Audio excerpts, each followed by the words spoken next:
Hello everyone, this is MCQ series set 4 जो कि हम डिस्कस करेंगे आने वाले अपकमिंग एग्ज़ाम्स के लिए। चाहे वो पीपीएससी का कोई एग्ज़ाम हो, चाहे वो पंजाब पुलिस का कोई एग्ज़ाम हो। हम सब जानते हैं सब इंस्पेक्टर, हेड कांस्टेबल और इसके अलावा और भी कई वैकेंसीज़ हैं जो पंजाब में रिसेंटली पंजाब गवर्नमेंट ने अनाउंस करी हुई हैं। ठीक है, तो उसी के लिए हम ये सीरीज़ डिस्कस कर रहे हैं। तो let's start. So first question for today is where was the Azad Hind Fauj founded. तो देखो इसका सही आंसर क्या है, आज़ाद हिंद फौज। इसको मैंने अपनी पहली वीडियोस में भी डिस्कस किया हुआ है। आप चाहें तो उन वीडियोस को भी देख सकते हैं। ठीक है, और इस क्वेश्चन का सही आंसर क्या है, इस क्वेश्चन का सही आंसर है सिंगापुर, ऑप्शन ए। आज़ाद हिंद फौज, इसको थोड़ा डिस्कस करते हैं। आज़ाद हिंद फौज जो थी, इसको इनिशियली लीड किसने किया था? मोहन सिंह ने लीड किया था। किसने लीड किया था? मोहन सिंह ने लीड किया था इसको। और फिर जब मोहन सिंह इससे पीछे हट जाते हैं तो मोहन सिंह के बाद इस जो है इसको किसने लीड किया था? मोहन सिंह के बाद इसको लीड किया था Subhash Chandra Bose, none other than Subhash Chandra Bose. ठीक है, उन्होंने आज़ाद हिंद फौज का नाम इसको रीनेम किया था और इसका नाम क्या रखा था? Indian national army. क्या नाम रखा था? Indian national army. इसके अलावा उन्होंने आज़ाद हिंद फौज को किस साल में ज्वाइन किया था? तो ये भी आपको याद रखना है। इसका आंसर है 1943 में उन्होंने आज़ाद हिंद फौज को ज्वाइन किया था। इसके अलावा और यहाँ से क्या चीज़ें आपको याद रखनी है? Indian national army, Indian national army में एक महिला रेजिमेंट थी। क्या थी? एक वुमेन रेजिमेंट थी। उस वुमेन रेजिमेंट का नाम मैंने पिछली वीडियो में भी बताया था, डिस्कस किया था इस चीज़ को। अब भी मैं बता रहा हूँ दोबारा से। उसका नाम था रानी झांसी रेजिमेंट। क्या नाम था जी? रानी झांसी रेजिमेंट। रानी झांसी हम सबको पता है, इन्होंने बहुत एक इम्पॉर्टेंट रोल प्ले किया था 1857 की रिवोल्ट में। झांसी से ये खुद लड़ी थी अंग्रेज़ों के अगेंस्ट। अच्छा, मेरे को कमेंट सेक्शन में आप लोग सारे बताओगे कि रानी झांसी जो हैं, इनको जो है जब इनके साथ अंग्रेज़ों ने लड़ाई लड़ी थी तो किस अंग्रेज़ ऑफिशियल ने जो है झांसी में रानी झांसी को सप्रेस किया था? मतलब इस रिवोल्ट को झांसी में 1857 के रिवोल्ट को झांसी में सप्रेस किया था। कमेंट सेक्शन में मेरे को इसका आंसर करके बताओ। Clear? Okay, so let's move to our next question. This is an important question. The site of birth that is nativity of Gautam Buddha is marked by. Very important question, very very important. इसका सही answer क्या है? इसका सही आंसर है B option, Rummindei pillar of Ashok Maurya. हम सब जानते हैं मौर्यन एम्पायर। कौन सी एम्पायर? मौर्यन एम्पायर, जिसके फाउंडर कौन थे? चंद्रगुप्त मौर्य। कौन फाउंडर थे? चंद्रगुप्त मौर्य फाउंडर थे। ठीक है, चंद्रगुप्त मौर्य हम सब जानते हैं, जो एक क्या बोलते हैं, इनके साथ एक और पर्सन थे जिनको कौटिल्य बोलते हैं। क्या बोलते हैं? कौटिल्य बोलते हैं। क्या बोलते हैं? कौटिल्य। उन्होंने इनके साथ मिलके किसको हराया था? किसको हराया था? मैं यहाँ लिख रहा हूँ, नंदा डायनेस्टी। कौन सी डायनेस्टी? नंदा डायनेस्टी के आखिरी रूलर जो थे धनानंद। किसको हराया था? धनानंद को हराया था। क्लियर? धनानंद को हराया, इनको मारा और इसके बाद उन्होंने क्या स्टार्ट करी थी? मौर्यन डायनेस्टी स्टार्ट करी थी। और मौर्यन डायनेस्टी के सबसे ग्रेटेस्ट रूलर किसको बोला जाता है? अशोक को बोला जाता है। किसको बोला जाता है? सम्राट अशोक। सम्राट अशोक हम सब जानते हैं 261 बीसी में इनके करियर में एक वॉर हुई थी जिसको क्या बोलते हैं? कलिंग वॉर बोलते हैं। और इस कलिंग वॉर के बाद काफ़ी ज़्यादा लोगों की डेथ हुई थी। और इसके बाद बुद्ध जो थे, सॉरी, जो अशोक थे, उन्होंने किस धर्म को अडॉप्ट कर लिया? बुद्ध धर्म को अडॉप्ट कर लिया था। किस धर्म को अडॉप्ट कर लिया था? बुद्ध धर्म को। और इसके बाद क्या हुआ था? ये इन्होंने विजिट किया था बेसिकली जहाँ पर जन्म हुआ ना, किसका जन्म? गौतम बुद्ध का जब जन्म हुआ जहाँ पे हुआ है नेपाल में लुम्बिनी, वहाँ पे इन्होंने विजिट किया था। और विजिट किस साल में किया था? इंपॉर्टेंट है, किस साल में किया था? 249 बीसी में इन्होंने विजिट किया था। और वहीं पे उन्होंने फिर क्या बनवाया था, जो आप क्वेश्चन में पढ़ सकते हो, ऑप्शन में पढ़ सकते हो, रूमनदेई पिल्लर। आई रिपीट, क्या बनवाया था उन्होंने? Rummindei pillar, option B. Is it clear और not clear? Okay, let's move to our next question. देखो ये क्वेश्चन मैंने लिया हुआ है, ये क्वेश्चन अभी रिसेंटली जो यूपीएससी का प्रीलिम्स हुआ था 2022 में, उसमें ये क्वेश्चन आया था। और ये पीपीएससी के लिए देखो बहुत इंपॉर्टेंट है, क्योंकि कभी कभी क्या होता है, पीपीएससी जो है ना ये क्वेश्चंस को रिपीट कर देती है, चांसेस होते हैं कि वो रिपीट कर दे जो क्वेश्चन किस में पूछे गए होते हैं, यूपीएससी में पूछे गए होते हैं। तो ये रिसेंटली पूछा गया था, तो ये क्वेश्चन इंपॉर्टेंट है। इसका सही आंसर क्या है? इसका सही आंसर है ऑप्शन नंबर बी, सेकेंड और फोर्थ, यानी कि नाइट्रोजन ऑक्साइड और सल्फर डाइऑक्साइड। ये वो दो होती गैसेस रिस्पॉन्सिबल हैं, अगर ये एक्सेस में हो जाए हमारे इन्वायरमेंट में तो ये क्या किसका कॉज बन जाती हैं? एसिड रेन का कॉज बन जाती हैं। तो इसका सही आंसर क्या है? B option. Clear? Okay. Next question is in which year was the vernacular press act passed.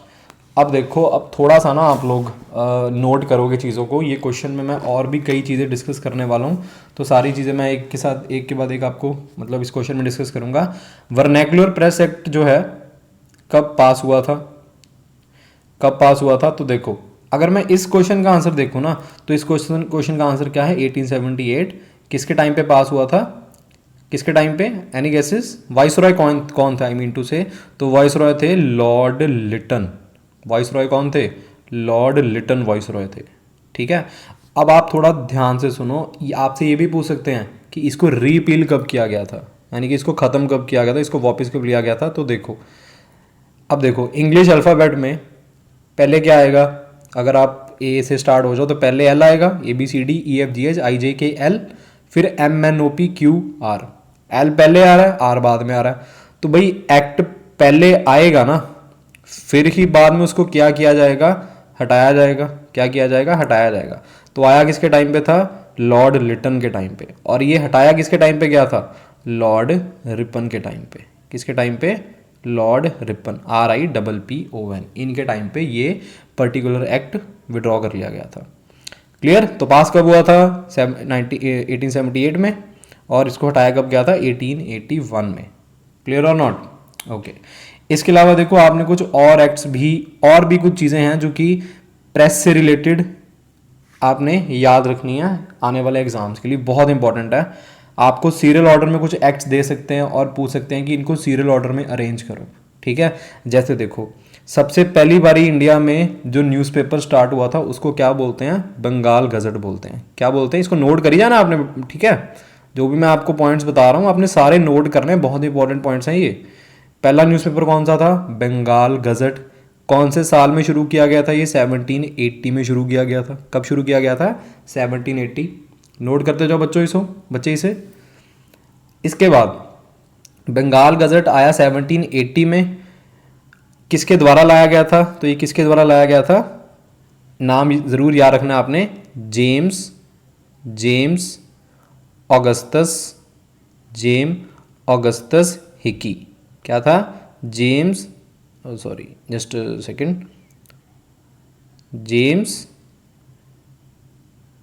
Augustus Hicky. Clear और नॉट? जेम्स ऑगस्टस हिकी के द्वारा लाया गया था ये। ठीक है। अब कुछ प्रेस एक्ट्स देख लेते हैं। जैसे सबसे पहले देखो 1799 में, कौन से साल में? 1799 में क्या आता है? Censorship press act. Censorship press act कौन लेके आया था इसको? उस टाइम पे भारत के गवर्नर जनरल कौन थे? बंगाल के गवर्नर जनरल कौन थे? लॉर्ड वेलिसिली। कौन लाए थे? लॉर्ड वेलिसिली लाए थे इस प्रेस एक्ट को। और इस प्रेस एक्ट से जो बेसिकली क्या था, इस प्रेस एक्ट के थ्रू वॉर टाइम रिस्ट्रिक्शंस लगा दी गई थी। क्या लगा दी गई थी? वॉर टाइम रिस्ट्रिक्शंस लगा दी गई थी। और इन वॉर टाइम रिस्ट्रिक्शंस को ईज कब किया गया था? कुछ साल बाद इसको ईज किया गया था 1818 में। कब ईज किया गया था? 1818 में। और इसको ईज करने वाले थे कौन? इसको ईज करने वाले थे, आपने याद रखना, लॉर्ड हास्टिंग्स। कौन थे? लॉर्ड हास्टिंग्स ने इसको 1818 में ईजी किया था, हल्का किया था, आई मीन टू से। क्लियर और नॉट? अच्छा, और अगला पॉइंट नोट, बच्चे नोट करते रहो सारे पॉइंट आप। ठीक है। फिर अगला क्या है? अगला आपने एक्ट याद रखना है, licensing regulation act. Licensing regulation act of 1823। ठीक है। Licensing regulation act 1823। इसमें क्या था कि अगर आप एक प्रेस यूज़ कर रहे हो, आप क्या यूज़ कर रहे हो?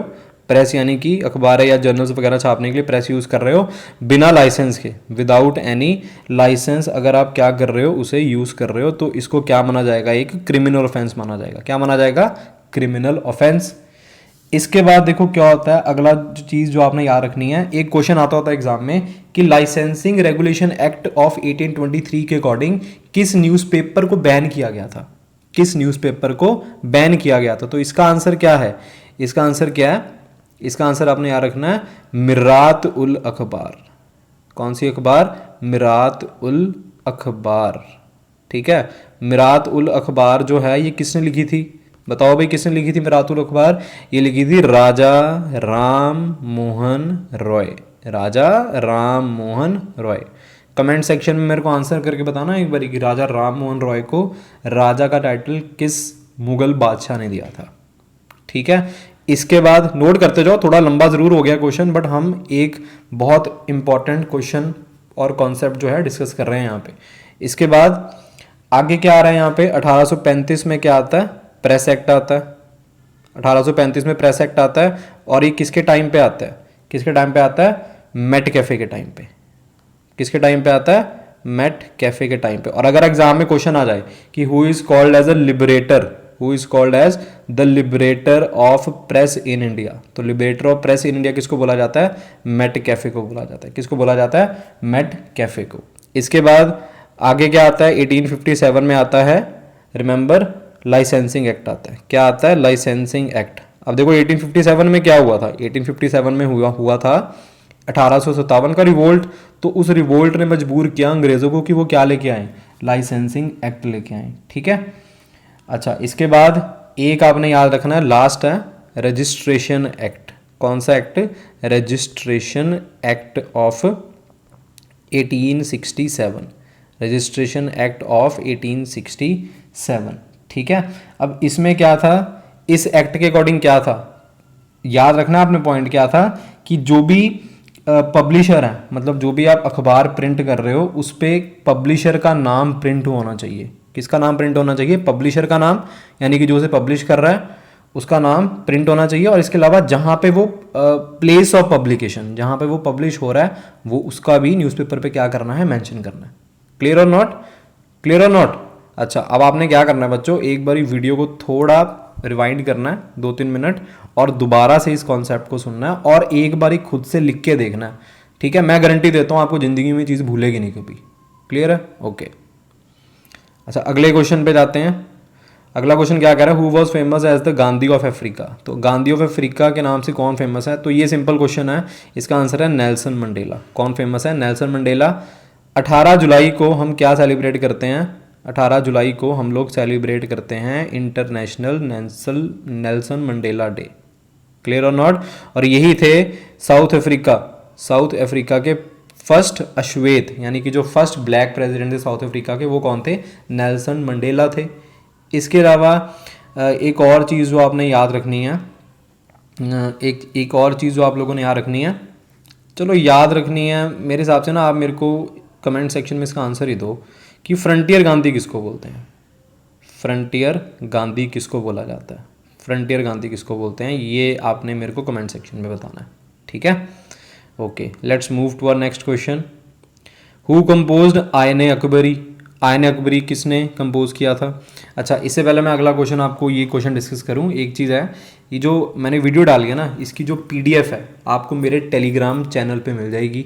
ठीक है, मेरे टेलीग्राम का channel GS with Udit sir, search करना, जिस नाम से यूट्यूब चैनल है ना उसी नाम से है मेरा टेलीग्राम चैनल। और इसके अलावा आप मुझे फॉलो कर सकते हो मेरे इंस्टाग्राम पे भी। मेरी इंस्टाग्राम ID क्या है वो भी मैं आपको बता देता हूँ, हैदर उदित, HAIDERUDIT,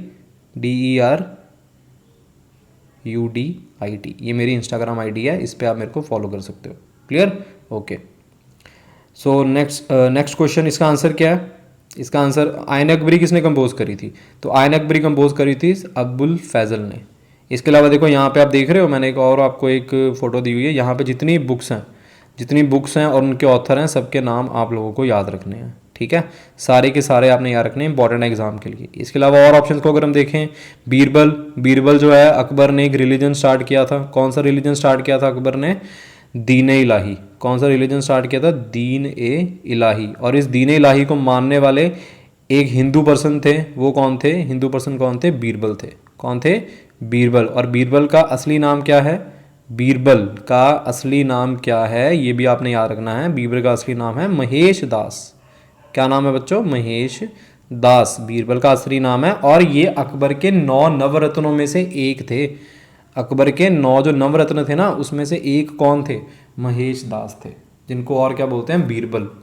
ठीक है, the follower of Din Ilahi religion. Clear? Okay, let's move to our next question. When did the British government annul the partition of Bengal? Annulled होता है कैंसिल कर देना, है ना। पहले इन्होंने अनाउंस करी, फिर इन्होंने क्या करी? कैंसिल करी। तो पहले इस क्वेश्चन का आंसर देख लेते हैं क्या है। इस क्वेश्चन का आंसर क्या है? Any guesses? 1911, D option. बहुत बारी हर एग्जाम में रिपीट हुआ है, तो आने वाले एग्जाम के लिए भी आप इस क्वेश्चन को इंपॉर्टेंट ही मार्क करिए। एम्यूल्ड द पार्टीशन ऑफ बंगाल, ये पार्टीशन ऑफ बंगाल किसने कैंसिल करी थी? तो ये किसने करी थी? अच्छा, ईयर क्या हो गया? 1911 हो गया। अगर पूछते हैं किसने करी थी कैंसिल, तो इसका आंसर क्या है? हार्डिंग। कौन है? हार्डिंग। क्लियर? अच्छा, मैं इसको यहाँ लिख देता हूँ, हार्डिंग। ठीक है, लॉर्ड हार्डिंग सेकंड। क्लियर और नॉट? अच्छा, अगर पूछते हैं कि भाई बंगाल की पार्टीशन अनाउंस किस वाइसरॉय ने करी थी, तो उसका आंसर क्या होगा? Lord Curzon. कौन थे? लॉर्ड कर्जन ने इसको अनाउंस किया था। इन्होंने क्या किया था? अनाउंस किया था। Just a minute, Lord Curzon ने इसको, एक सेकंड यार, लॉर्ड कर्जन ने इसको क्या किया था? अनाउंस किया था। और ये इम्प्लीमेंट किस डेट को हुई थी? डेट याद रखनी है, 16 अक्टूबर 1905 को ये इम्प्लीमेंट हुई थी। ठीक है, इस डेट को क्या हुई थी? इम्प्लीमेंट। और अगर पूछते हैं कि ये भाई अनाउंस कब हुई थी, तो अनाउंस हुई थी कौन सी डेट को? अनाउंस हुई थी ये अनाउंस हुई थी, जस्ट अ मिनट, तो ये पेन में बड़ी दिक्कत हो रही है। अनाउंस करी गई थी 20 जुलाई 1905 को अनाउंस करी गई थी। ठीक है। अच्छा, मुझे कमेंट सेक्शन में बताओ, इसके अगेंस्ट कांग्रेस पार्टी का एक सेशन हुआ था। कांग्रेस पार्टी का क्या हुआ था? एक सेशन हुआ था। वो सेशन मैं आपको बता देता हूँ कहाँ पे हुआ था। कलकत्ता में हुआ था। कहाँ हुआ था? कलकत्ता में। आपने मेरे को ये बताना है, ये जो कलकत्ता में सेशन हुआ था, इसमें प्रेसिडेंट कौन थे कांग्रेस पार्टी के? ठीक है, आपने मेरे को इसका आंसर बताना है कमेंट सेक्शन में। उसके बाद अगला क्वेश्चन क्या आ रहा था? Coins of which of the following reveal their love for music? Simple question है। इसका आंसर क्या है? इसका आंसर है गुप्तास। गुप्ता डायनेस्टी में हम एक रूलर के बारे में पढ़ते हैं, समुद्रगुप्त। किसके बारे में पढ़ते हैं? समुद्रगुप्त। तो उनका जो है उन कॉइन्स पे उनका कहीं ना कहीं जिक्र मिलता है समुद्रगुप्त का, कि उनका म्यूजिक को लेके काफ़ी एक प्यार था। ठीक है, लव फॉर म्यूजिक। क्लियर और नॉट? तो इसका आंसर क्या है? गुप्ता डायनेस्टी। मॉरन्स में एक पर्सन कौन आ जाते हैं? अशोक आ जाते हैं, जिसके बारे में अभी हमने पढ़ा। अशोक के टाइम पे ही क्या हुई थी? अशोक के टाइम पे हुई थी थर्ड बुद्धिस्ट काउंसिल। क्या हुई थी? Third Buddhist council. और कहाँ पे हुई थी? पाटलिपुत्रा में हुई थी। कहाँ पे हुई थी? पाटलिपुत्रा। पाटलिपुत्रा में। ठीक है। अच्छा चलो, बाकी 3 बुद्धिस्ट काउंसिल को भी डिस्कस कर लें। 1 मिनट 2 मिनट ही लगेंगे हार्डली। तो फर्स्ट बुद्धिस्ट काउंसिल याद रखना आपने कब हुई थी? 483 बीसी में हुई थी। कब हुई थी? 483 बीसी में। और इस पर्टिकुलर, और ये कहाँ पे हुई थी? ये हुई थी राजगृह में हुई थी। कहाँ पे हुई थी? राजगृह में हुई थी। कहाँ हुई थी? राजगृह। उसके बाद दूसरी बुद्धिस्ट काउंसिल हुई थी 100 साल बाद, यानी कि 383 बीसी में। ये कहाँ हुई थी? ये हुई थी वैशाली में। कहाँ हुई थी? ये हुई थी वैशाली में। फिर आ जाता है थर्ड बुद्धिस्ट काउंसिल। नोट करते जाना बच्चों इसको। थर्ड बुद्धिस्ट काउंसिल कब हुई थी? तो थर्ड बुद्धिस्ट काउंसिल हुई थी 250 बीसी में, जो मैंने आपको अभी बता दिया है ना, पाटलिपुत्रा में हुई थी। इसके बाद फोर्थ बुद्धिस्ट काउंसिल कहाँ हुई थी? तो फोर्थ बुद्धिस्ट काउंसिल हुई थी 78 एडी में। कहाँ पे? ये हुई थी कश्मीर में। कहाँ पे? कश्मीर में एक जगह है कुंदलवन। क्या जगह का नाम क्या है? कुंदलवन। वहाँ पर हुई थी एक्सरसाइज बोल दिया, काउंसिल। क्लियर और not? Clear? Okay, so let's move to our next question. When was the civil disobedience movement called off finally by Gandhi ji? तो देखो, सिविल डिसोबीडियंस मूवमेंट सबसे पहले देख लेते हैं, ये स्टार्ट कैसे हुआ था। और इसमें मेन जो सिंबल था, मतलब जो मेन चीज़ थी जो बहुत ज़्यादा चर्चा का विषय बना, वो क्या था? तो देखो, जो मेन चीज़ जो चर्चा का विषय था वो था salt, sodium chloride. Basically Gandhi ji ने क्या किया था? गांधी जी ने 12 मार्च, बच्चों 12 मार्च है ना। 1930 को उन्होंने पैदल यात्रा शुरू करी थी और उनकी पैदल यात्रा कब तक चली थी? उनकी पैदल यात्रा चली थी 6 अप्रैल तक।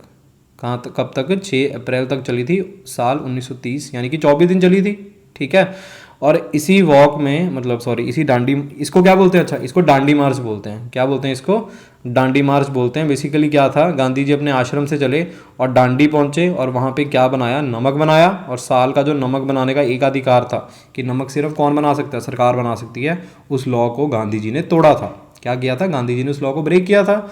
और ब्रेक करने के बाद गांधी जी को कहाँ से अरेस्ट किया गया था? गांधी जी को अरेस्ट किया गया था धारसेना से। कहाँ से अरेस्ट किया गया था? धारसेना से। मतलब भारत में अलग अलग जगह पे जहाँ पे भी कोस्टल एरिया है या कोस्टल एरिया नहीं भी है, वहाँ पे सॉल्ट लॉ तोड़ा गया था। ठीक है। जैसे एक सॉल्ट लॉ तोड़ा गया था कहाँ पे? तमिलनाडु में तोड़ा गया था। कहाँ तोड़ा गया था? तमिलनाडु में। वहाँ पे जो था सॉल्ट लॉ को, सॉरी, जो वहाँ पे मार्च थी सिविल डिसोबीडियंस मूवमेंट के लिए, उसको लीड किसने किया था? तो उसको लीड किया था सी राजगोपालचारी ने। सी राजगोपालचारी ने उसको लीड किया था तमिलनाडु में। ठीक है। अच्छा, आपने मेरे को बताना है कमेंट सेक्शन में, मेरे को बताना है, नहीं तो अगली वीडियो में, मतलब या फिर आपने वीडियो में कमेंट करके मुझसे पूछ लेना है कि इस क्वेश्चन का आंसर क्या है। क्वेश्चन क्या है कि केरला में, कहाँ पे? केरला में जो है सिविल डिसोबीडियंस मूवमेंट को लीड किसने किया था? केरला में सिविल डिसोबीडियंस मूवमेंट को किसने लीड किया था? ठीक है। Okay, let's move to our next question. In which year, in which act 1 lakh was allotted for education of Indians? Simple question कहूँगा मैं इसे। ठीक है। एक्ट्स के ऊपर भी नायब तहसीलदार में काफ़ी क्वेश्चन आए थे, 2 से 3 क्वेश्चन पूछे गए थे एक्ट्स पे। तो इसका सही आंसर क्या है? इसका सही आंसर है 1813 का चार्टर एक्ट। इसमें एजुकेशन के लिए 1 लाख रुपीज़ देने की बात करी गई थी, but it was never implemented. इसको कभी भी इम्प्लीमेंट नहीं किया गया था। ठीक है। और इसके अलावा अगर और हम बातें देखिए 1813 के चार्टर एक्ट से, उसमें क्या था कि क्रिश्चियन मिशनरीज को अलाउ कर दिया गया था। किन को अलाउ कर दिया गया था? क्रिश्चियन मिशनरीज को अलाउ कर दिया गया था ताकि वो भारत में ईसाई धर्म का प्रचार कर सके। क्रिश्चियन मिशनरीज को क्या कर दिया गया था? अलाउ कर दिया गया था बच्चों। क्लियर और नॉट? ठीक है। अच्छा, एक चीज़ और इस एक्ट में आपने याद रखनी है, वो क्या है? इसी एक्ट में और क्या किया गया था? इसी एक्ट में मोनोपली, जो ट्रेड की मोनोपली थी ना, उसको ख़त्म कर दिया गया था। जो कंपनी की, ब्रिटिश ईस्ट इंडिया कंपनी की जो ट्रेड की मोनोपली थी, उसको क्या कर दिया गया था? ख़त्म कर दिया गया था।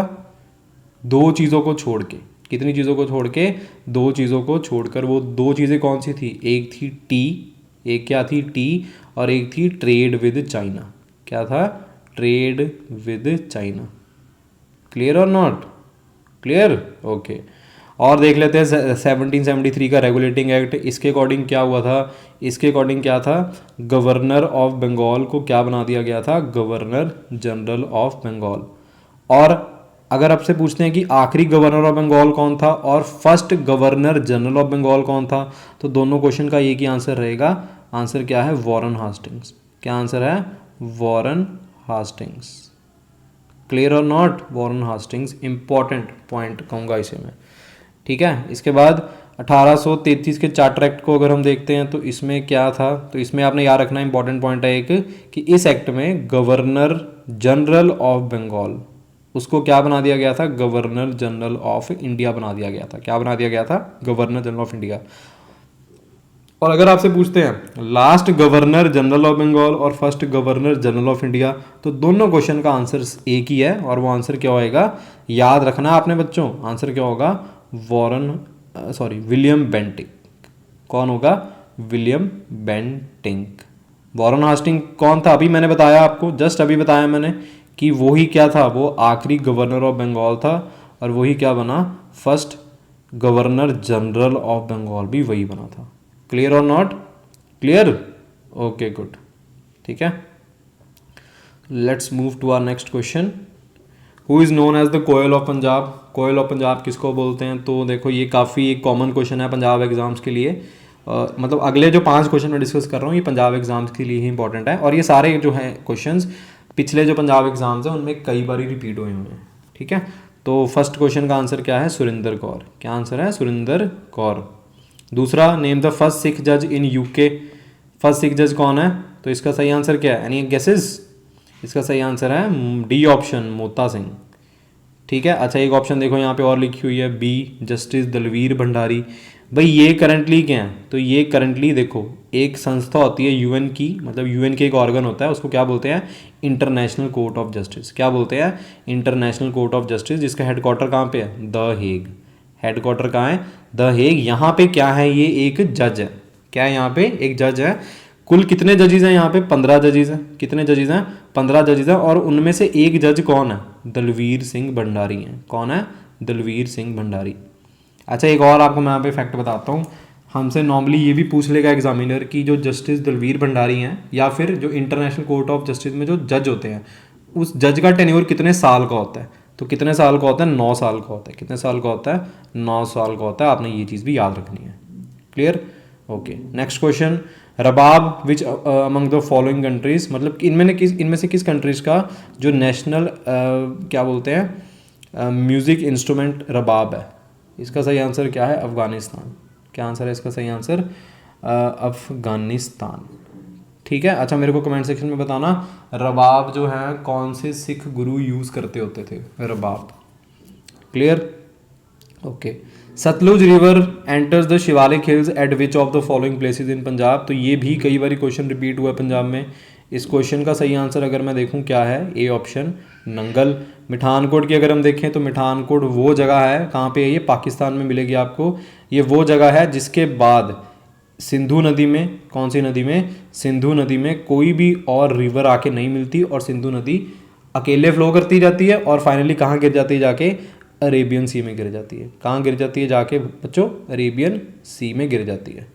क्लियर और नॉट क्लियर, ओके। अच्छा जी, हरीके आ गया यहाँ पे। हरीके में हम सब जानते हैं भारत पंजाब की और इंडिया की एक रामसर साइट है, उसको क्या बोलते हैं, मतलब बेसिकली पंजाब भी तो इंडिया का ही पार्ट है। हरीके वेटलैंड, क्या बोलते हैं उसे, हरीके वेटलैंड। ये एक रामसर साइट है, और हरीके ही वो जगह है जहाँ पे दो नदियाँ मिलती आगे, सतलुज और ब्यास। कौन सी नदी, सतलुज नदी और ब्यास नदी। क्लियर और नॉट, ओके गुड। अच्छा मेरे को आपने ये भी बताना है कमेंट सेक्शन में, नहीं तो चलो इसको मैं आपको होमवर्क दे देता हूँ। अगली वीडियो में मैं आपको डिस्कस कर दूंगा कि पंजाब में टोटल कितनी रामसर साइट्स हैं। टोटल क्या, टोटल कितनी रामसर साइट्स हैं, और इसके अलावा आपने उन साइट्स का नाम भी बताना है मेरे को। एक तो मैंने बता दी है जो कितनी रह गई हैं और उनके नाम क्या हैं, आपने ये पढ़ के आना है। अगली क्लास में हम इसको, यानी कि अगली वीडियो में हम इसको डिस्कस करने वाले हैं। ठीक है। Last question for today, where is a Sikh heritage complex located. Sikh heritage complex को देखो, अगर मैं आपको बोलूँ कि और क्या बोलते हैं, इसे विरासत खालसा बोलते हैं। क्या बोलते हैं, विरासत खालसा। क्या बोलते हैं, विरासत खालसा। तो ये कहाँ पे हम सब जानते हैं, अनंतपुर साहब में। कहाँ पे है, अनंतपुर साहब। और अनंतपुर साहब को और क्या बोलते हैं, चक नानकी। क्या बोलते हैं, चक नानकी। और इस पर्टिकुलर शहर को किसने बनवाया था, तो हम सब जानते हैं इसको बनवाया था किसने, 9वें गुरु साहिबान। 9वें सिख गुरु कौन है, गुरु तेग बहादुर। कौन, गुरु तेग बहादुर जी। क्लियर है। और अभी रिसेंटली हम जानते हैं कुछ ही महीने पहले इनका 400 कुछ मतलब मनाया गया है, या कह लो ऑब्जर्व किया गया है। तो आपने मेरे को बताना है वो क्या है, क्या है वो, क्या वो शहीदी दिवस है या वो बर्थ ईयर मनाया गया है। ठीक है, ये आपने मेरे को बताना है। इसके अलावा गुरु तेग बहादुर जी को एग्ज़ाम में कई बार पूछा गया, पंजाब एग्ज़ाम्स में, इनको ही क्या बोलते हैं, हिंद दी चादर। क्या बोलते हैं, हिंद दी चादर भी इनको ही बोला जाता है। क्लियर बच्चों, ओके। अमृतसर शहर ये किसने बनवाया था, तो अमृतसर शहर इसको पहले बोलते थे गुरु रामदास नगरी, ये बनवाया था 4th सिख गुरु। और 4th सिख गुरु हैं कौन, गुरु रामदास जी। कौन है, गुरु रामदास जी। Clear, okay. तो ये थे हमारे आज के क्वेश्चंस। आई होप कि आपको काफ़ी कुछ जानने को मिला होगा। 15 क्वेश्चंस मैंने डिस्कस किए, बट उसके साथ काफ़ी सारे पॉइंट्स मैंने और भी डिस्कस किए जो आपके लिए इंपॉर्टेंट हैं। अगर आपको वीडियो पसंद आई है तो लाइक करो, ठीक है, शेयर करो वीडियो को, ठीक है। आप शेयर करोगे तो मेरे को भी थोड़ा सपोर्ट मिलेगा, मेरे भी काफ़ी एफर्ट्स लगते हैं ऐसी वीडियो को आपके लिए बनाने में, ठीक है। तो ये सेट कौन सा अपलोड किया मैंने, सेट 4 अपलोड कर रहा हूँ मैं अभी, ठीक है। आपने सेट 4 देखा अभी। अगला जो आएगा हमारा वो सेट 5 होगा, और इसी तरीके से ये सीरीज़ मैंने आपको बताया कंटिन्यू रहेगी जब तक हमारे एग्ज़ाम जाते हैं और उसके बियॉन्ड भी, ठीक है बच्चों, इजाज़त दो मेरे को, मिलता हूँ आपको अगली वीडियो में। Thank you so much.